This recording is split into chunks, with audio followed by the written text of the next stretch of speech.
සුක්තමුරෝ පෙනුන හංගුකෝ අලුත්ම එපිසෝඩ් එකට ඔයාව ආදරෙන් පිළිගන්නවා.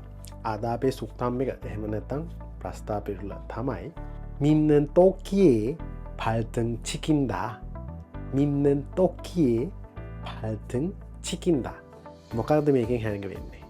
ඉතිං ඕල දන්නවා තෝක්කය කියන්නේ පෝරව මිත්තා කියනවා අපි විශ්වාස කරනවා. එතකොට පල්තන් කියල කියන්නේ අපේ අඩිය කකුල් අඩිය උඩ පැත්තෙන කකුලේ උඩ ප්‍රදේශයට චිකින්දා කියන්නේ වදිනවා නැත්තන් ගැටෙනවා කියන අර්ථය. ඉතිං මොකක්ද මේකින් කියවෙන්නේ. ඉතින් අපි හැමෝට මින්නවන අපි ළඟින් ආශ්‍ය කන ළඟින් මැසුරු කරන අය ඥාතියෙක් වෙන්න පුළුවන් හස්පෙන්ඩන් වයිෆෙන්න්න පුළුවන් ගර්ෆෙන්ෙන්න්න පුළුවන් කොතම යාලුවෙක් වෙන්න පුළුවන් ඒකොල්ලෝ දවසක ඕගොල්ලන්ට වංචා කරු ඔයාට ද්‍රෝහි වුණොත් මොකද කියන්නේ.